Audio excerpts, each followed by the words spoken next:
Welcome to the Business of Family, the podcast where we explore the stories, challenges, and opportunities of family businesses. I'm your host, Tammy Buss, and I'm a family business survivor, and I'm also a family business advisor. In this show, we'll be talking with family business leaders and experts to bring you insights and inspiration so you too can survive your family business journey.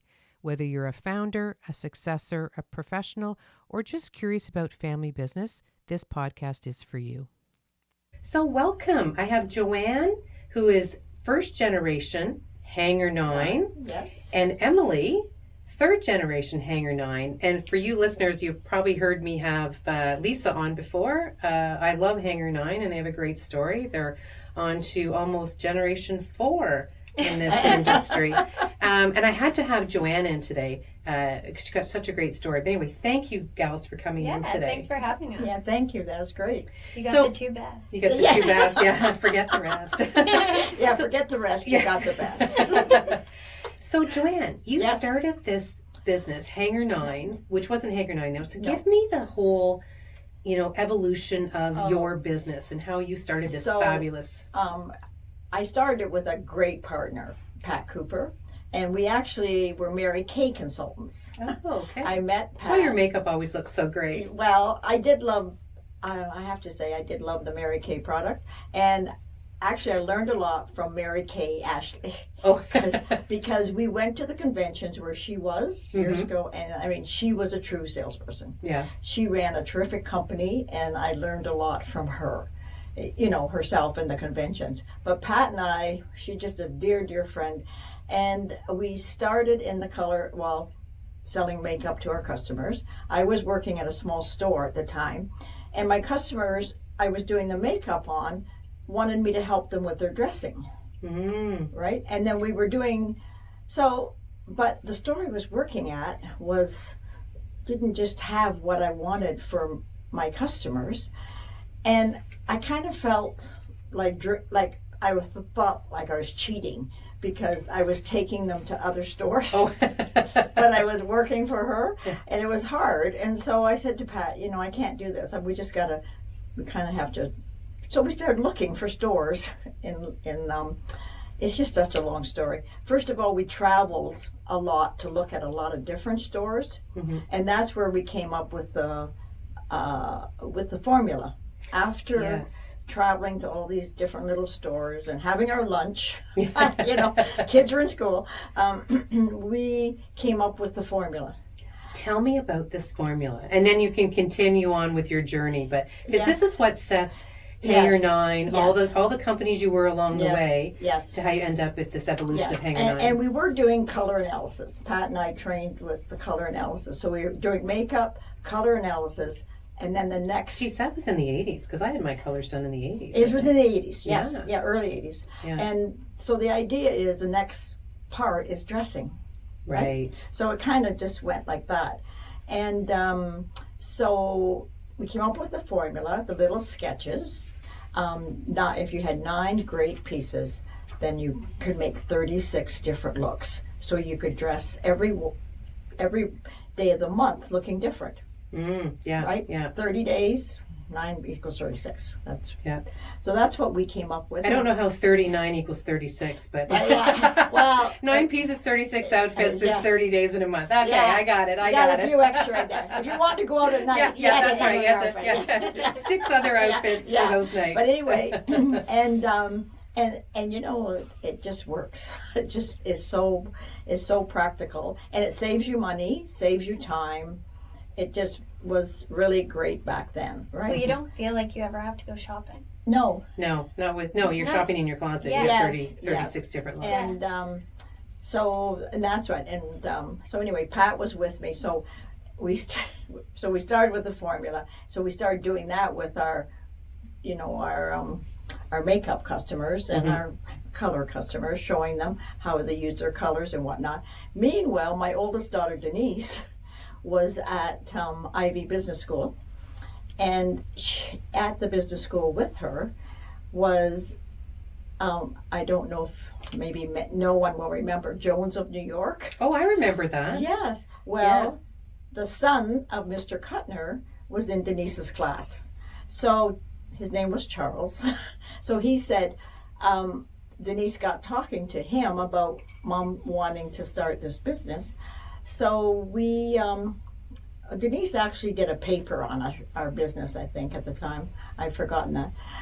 So he got us invited down to his father to talk to his dad about what we should do about starting this business.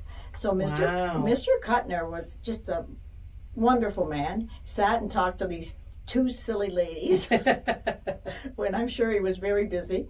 And at that time, he was an importer. So he had a warehouse full of Jones in New York, right? Okay. So anyway, we had the connection. We just started. So we bought a whole group from him of Jones of New York, and so we had the clothes. So we started. Actually, we were started in Pat's basement. Oh, okay. Actually dressing, and then we decided we had to get a store. And we were driving along Richmond Street one day after lunch, and there was a store called the Snooty Fox, and it was Make a foxy snoot. Yeah, and it was to clothing. An older house, a very very pretty older house in North London, and the lady was a hairdresser, and she did her hairdressing at the back, and then she started opening this pretty little boutique in the front. But of course, you can't do hair and sell clothes. No. So it wasn't working out. No. So she said there was a sign for rent. So Pat and I, in we go.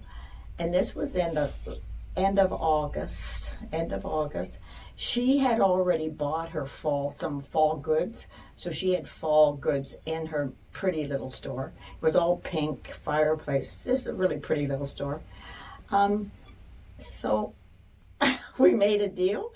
We took over her stock, and the next week we were in business. Wow. When would that happen, right? Yeah. Wow. It was just silly. So that's really an amazing story. You know what? Because there's a lot of first generation businesses kind of start like that. They don't start out to have a 40-year, career in business and running to Gen 3 and Gen 4. No. I mean, and this is what we talk about with first generation businesses. Is that Gen 1. Very interesting. Yeah. How you get started. Nobody ever starts out leaving school in a first generation business and really going into their, career path. It's like they find it, it's sort of, they stumble on it, something happens, right? And that can still happen today. Mm-hmm. Right? Oh, I think it does still happen today. It still happens today. Not quite as quickly that you're buying the stock and doing that stuff. Yeah. And Tammy is so silly because I think we both put up $5,000, right? Like it was no money, right? Mm-hmm. And walked into her store and we were in business. And of course, she had clients, right? Yeah. We had all our Mary Kay clients. Oh, right. Yeah. Right? So were you selling Mary Kay out of the store as well? Yes, we sold Mary Kay. And colors? And we were doing colors? Doing color analysis. And you get your hair done, get your makeup done, get your colors done before you hop on the outfit, and then you're out the door to your event. And we did a lot of that. Yeah. We did a lot of that, yes. And then Anna left. It was Anna Posio was her name. She left, and we brought in our own hairdresser. Oh, okay. And we actually had an esthetician at one time too. So we had hairdressing, esthetician, clothing. One-stop shop. It was you know what? That comes back to, kind of when we get to where you are today, it's almost like a full circle, right? It's so strange because this is when I'm trying to go back and this is 40 years ago. Right. 40 years. But it's all coming back, right? Because now I think if we had a makeup woman, and which we had in one of our other stores, like women, especially my age and younger, really need help with their makeup. Not somebody just saying, "Oh, you should have this and this," but Right. Well, it's kind of nice. It's kind of like going back to like a boutique store, but a boutique with everything, as opposed to a large department store where you don't know anybody, right? Yes. Like you can go in and they know you and they know they know your color because maybe you had that done. And they know your makeup. You're like, okay, I'm going out. Help me, make it a little more bright or something. Yeah. No, and I mean. And Hangar9 is that today, I think. Right. We... So what was the name of the store back then? It was Fisher and Cooper. So Fisher and Cooper. F&C. F&C. And then Pat was with me 3 years. and her husband wasn't really happy with her in the business, so she left and started real estate. So at that time, Lisa had went into Colors, it was called. It's a whole makeup store. Okay. And she was down at, and so I left where I was and joined her. Okay, And Lisa, your Pat daughter, left. Lisa. My daughter, Lisa, yeah. And that's when we had we had a whole makeup little store, and it was all color products. So I think we did Colors also.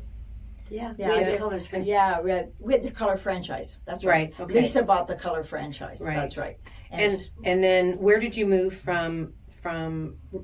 You were on Central Street, right? Yeah, and then we built a new store down. It was what was the address? It's where down the way. Anyway, we built a new store. We took one half of It it. was Richmond and Dufferin. Is that the one you're thinking of? Yeah, Richmond. Like before we moved. Yes, the where one we are before. today. Yes, Yeah. and we expanded. First it was one side. I don't know. 1,200, 1,500 square feet, and then we took over the store next door. Right. So we expanded down there, yeah. So you went from Fisher and Cooper to Fisher and And Company? then, yes. Somebody said to me, and it was good advice, you should change your name because the rest of your life people are going to ask, who's Cooper? Who's Cooper? And Yeah. it was very good advice. Yeah. And so you stayed there as Fisher and Company for how long? Oh gosh, I think we were there At least 5 years? 3 years, likely. I'm I not would say sure. No. more than that. You think more than that? Yeah, at least 10 years. Yeah. 10? On Richmond Street? Yeah. Yeah. I've known, yeah. Oh, no. When we moved down to Richmond Street, we were there a long time, but not the one on Central. Oh, okay. no, Yeah. No, but how long were you Fisher and Company? Like how many years was the store called Fisher and Company? At At least 15 years. Oh, yes, at least, yeah. Yeah. And then, so we've talked to your daughter, Lisa, before Yes. about how she ended up coming to the business. But let's have your side of the story. So she had the Colors franchise. Yes. And so you guys decided to work together. Yeah, Did you become shareholder, same company, or did you have separate companies? No, it was separate companies. And have the same space? Yes, she had, yeah. And I joined her in the space, yeah. Mm-hmm.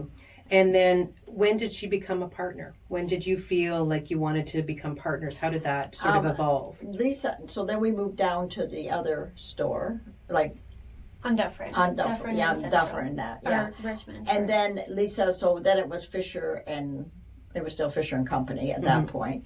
And Lisa came and she started her own again, and she went into accessories. Oh, yeah. So then Accents. accents, and then she built accents, which was her own. Yeah. And I still own Fisher and Company. Okay. So you worked together, and but not yes. as And she partners. had her own company. Yeah. Right. And I thought she should have her own company and learn, right? Because that's the only way. Yeah, you learn. And so, did you talk to your other daughters about coming into the business at all? No. No. And then the store got very busy. Lisa's store was doing well. My store was doing well. Denise, she'd been in the corporate world since she left Ivy, and she just, she was bought out from Dundee. And so I was talking to her, and I said, well, and she's, it was hard because she'd been in the corporate world since she left Ivy. Yeah. And she said, and I said, Denise, why don't you just come and just help me out for 6 months because, the business is growing. We just got to figure out, advertising, everything. And no, she says, no, I hate this business. There's no money. There's no money in this business. Nobody works harder than you and Lisa, Mom. And for what, And I said, oh, come on, Denise, just you know what? It's just really important. Anyway, so she said, no. And then I think in a week's time, she called me back and she said, okay, I'll give you 6 months. 6 months, that's it. And then, and she's still with us. Yeah. Well, and we had Lisa on with Emily, of course, and talking about that transition to Hangar9 when you were ready to retire, and it goes back to that whole 9 pieces. Yeah, everything does. Yeah. Right? It When you does. think about that, Yeah. it makes sense because you're like, what's Hangar9? It's Yeah. a good question. What was Hangar9? Because Yeah. 9 pieces in your Yeah. Yes. on hangers in your closet You got equals the 36. 6. Yeah. Right? You got it, Tammy. Yeah. I think I have 36 pieces. I still have 9. Well, there's 2 seasons. Oh, now there's 4 seasons. Yeah. That's right. there's That's many right. That's more. right. Yeah. So then, what was it like when your granddaughter came into the business? Well, like Emily just naturally, she just came in. We didn't have to make a decision. Like she was just, well, first of all, as she was saying, she is a natural. She knows. She can, she's a natural. She knows her own style. She knows other people's style. She can put clothes together like no one, what I learned, Tammy, that I can hire a salesperson, okay? I can teach them a lot after 40 years, but it's either natural or it isn't. Yeah. I can't teach that. No, right? that's true. I cannot teach that. Yeah. And Emily is one of those ones that has it naturally. The natural. Yeah. And I mean, the other ones you can, they learn the rules, they learn and I mean, and the one thing I always emphasize too, at one time we had a lot of salespeople. I think we were figuring out one time we had 7 in the old store, and they used to get quite angry with me because I never wanted a sale if it wasn't just perfect for that person. Oh yeah. And I would come up to them and I'd say, I think we can find something better. And the salesperson would just be ready to kill me, right? but it's true. I don't want them going out and saying, who sold you that? Yeah, yeah. Well, I know that was so important. Back. Yeah. It's integrity. It's Yeah. integrity, right? If it's coming from Hangar9, it has to be right for you. Right. Because the people that you dress and, accent are your walking billboards. That's right. There are advertising, right? Yeah. And so we talked about this again on a previous podcast about people buying online, Yes. which is, some things are great to buy online, like jewelry or whatever. And now, how do you ensure the right people have the right outfits? I mean, I know you do some wardrobing through. Well, online, Emily can talk to you more about that because Emily does that very well. Yeah, I do a lot of virtual now. Wardrobing, closet edits, that kind of thing. But it's a lot of work in a way that you really need to spend the time to listen and get to know that person to make sure you're doing the best job for them as well.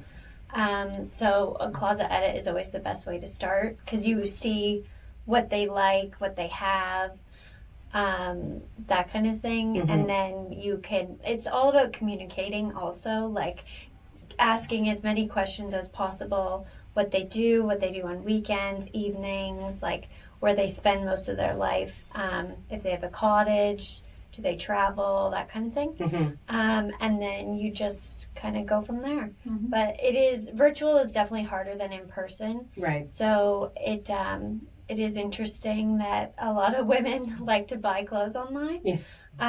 But yeah, it's a learning process for sure. So the business has really evolved from those first days of selling Mary Kay to where you are today with locations in London, Toronto, and the e-commerce site. And I mean, the girls have just taken, I feel, and I mean, I should know, they've just taken the store to new heights, right? Right. Which is, it's great because there's 3 of them, right? And they all are so talented in their own way, right? And they just all work in their own lane. And that's amazing, actually, to have 3 out of 4 daughters in a retail environment, still working together, not actually doing the same role, which is why we're very strong on saying, look at the opportunities in the business. It's not necessarily wardrobing. No, that's right. And you have a granddaughter who's a stylist, who's to say that doesn't come back full circle. No.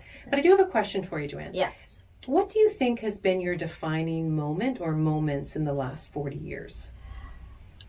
Defining moment. There's been many. Pick 2 or 3.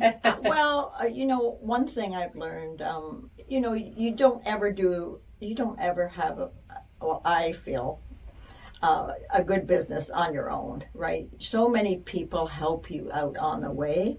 I've had so many, people that have just got me through times that were tough, right? Mm-hmm. And they're always there to help. Just people are so great, right?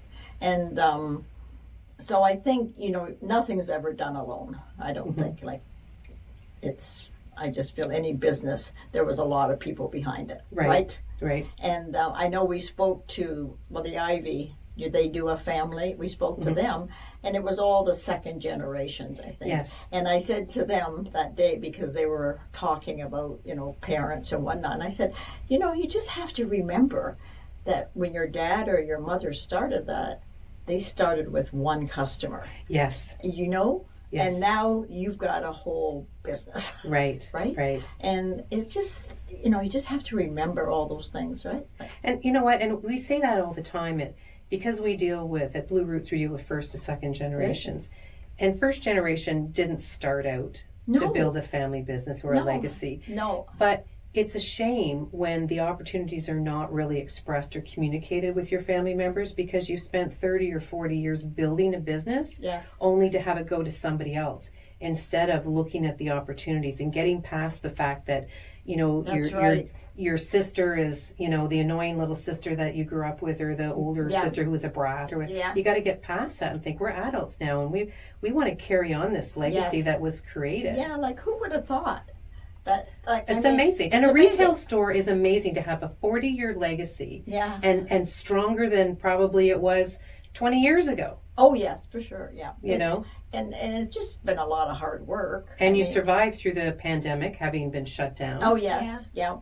And interest and interest at 23%. Yes, back in the 80s. Yes. Yeah. We had just started our business, and all of a sudden our line of credit was 23%. Yeah. Yeah, I don't know how we got through that one, but we did. Yeah, I think every generation and every time period has its own challenges, and everything that's true. Sort of comes around. So we had high interest rates. That COVID.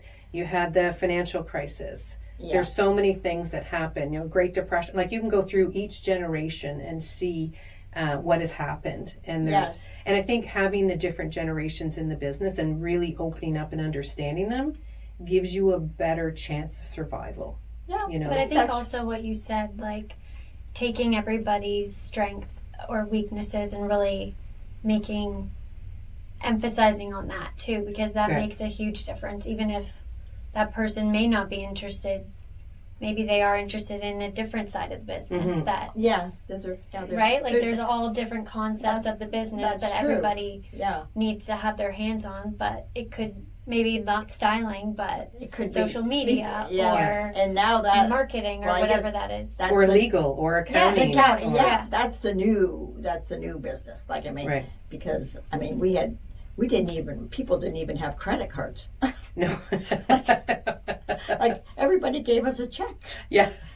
Yeah, and there you have the bouncing, right? So once you have, the people have gone with the clothing, and now you got a bounce check. Versus you've sent out something and people keep returning it, so you've lost money. That's right. It's like every generation and point in business has its own challenges. Yeah. That I do think that having different generations to see things differently, because we grew up with things one way. Our kids grew up with things a certain way, and our grandchildren grow up with it the next way. Like there's nothing good or bad. It's just different. It's just the way it is. Yeah. Mm-hmm. And I have to say, I'm very fortunate because my girls do listen to me. Right. Even if they don't want to, I just make them listen to it because it's sort of, there's nothing like experience. Right. There's nothing like experience. Oh, I wish everybody believed that. Yes, and we, and as you said, businesses have been through every cycle, right? And then I love to listen to them and the new way too. Like I'm always, I don't mind the new way. I grab that. See, and I'd be still doing pen and paper. Like I still prefer pen and paper. Well, I haven't got over that. No, I'm not over that yet either. No.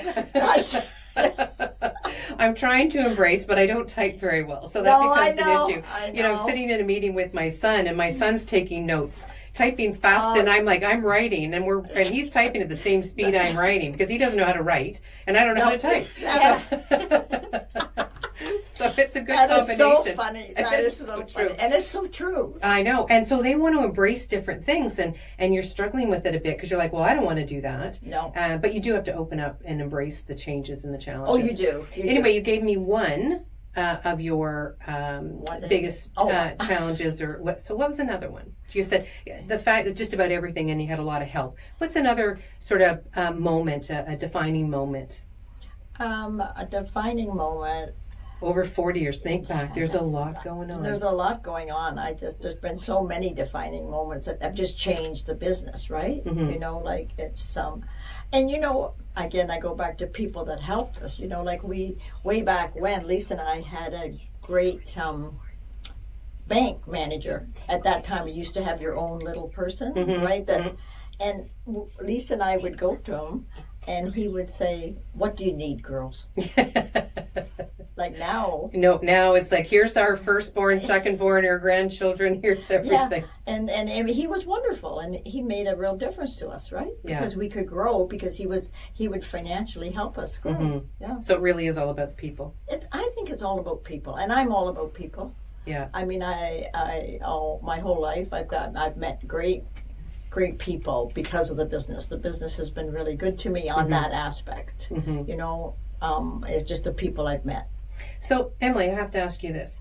So as the third generation and probably coming into ownership in the next little while, and having Gen 4, following behind. So we got a lot of generations happening here. Yeah. Now, having listened to your grandmother talk about how she started out with the hair salon and the colors and the makeup, is that something, because it's starting to come back, we talked a little bit about coming back, is that something you sort of envision in the future, or do you envision going to a little company and a large online? Because you're that generation that's, the next visionary, right? Well, I think we could take the company multiple ways. Mm-hmm. Yeah. I think that would be very cool to kind of open it up as a more like open concept, like have like the book breaker. But you don't want to give out any corporate secrets, right? Yeah, give it away. But yeah. I get it. But there's lots of visions. You have some good visions. Yes, Yeah. I think we all do, and we're all kind of on an agreement at this point, which is good. Yeah. So yeah, I think and that's what's exciting for me. Yeah. Right. Because I like to see the next what's happening next, right? Now, again, I don't want to put you on the spot here, Emily, but your mother works with two sisters. Could you see yourself working with your two sisters? Oh, she does. With my two sisters? Yeah. Oh, yeah. Like, to an extent. I think, like if we all had our own roles and we were this is your role and it's very defined, I think it could be fine. Because I feel like that's how we kind of are as a family anyways. Mm-hmm. But if it was like a free-for-all, I don't know. That's funny. Anyway, any parting words of wisdom? Anything to any family's business? Anything from either one of you? Well, I think a family business. I think it's great, but you do have to know how, as Emily, and what Lisa has instilled in her daughters is their work ethic. Right. You know, and so you just can't come to a family business without knowing that you're going to have to work very hard, and maybe longer hours than some employees, and like it's a family business and it could be your business, so you have to treat it like your own. And embrace it. Just be glad. Like, I guess I just like to work, but so have I heard rumors yes that there might be a book coming out about your whole legacy? Yes. Excellent. Yeah, well, exciting. it's kind of it's been interesting for me because I've just started writing notes down, and like you just forget all the things that have happened over the years, right? Like all the, but I did start even the employees I've had. Well, listen, that is when the book comes out, you'll have to stop in here on your book tour. Yes. I definitely will. Excellent. Well, thanks for coming in today and sharing your story. Thanks for having us. Yeah. It's fabulous. Excellent. Again, thank you for coming in. This was wonderful. Thanks Thank for you. having us. Thanks, Tammy. If you like this episode, subscribe to the Business of Family podcast on your favorite listening platform. You can also find BlueRoots on Facebook, Instagram, and LinkedIn.